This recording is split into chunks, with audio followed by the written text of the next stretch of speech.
天氣轉涼，好多人記得着厚外套，但有一個部位咧，經常唔記得保暖。呢個部位一凍，血壓即刻飆升。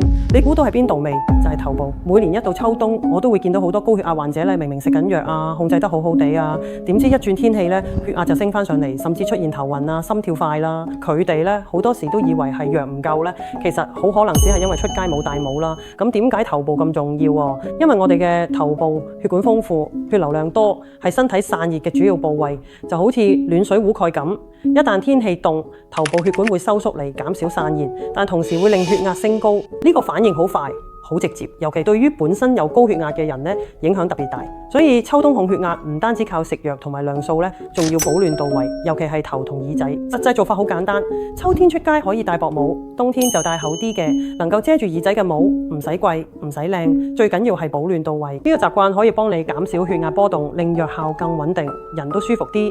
記住，控血壓唔淨係靠藥，更要靠細節。天冷戴帽，唔係老土，係護命。控好細節先啦，控得好血壓。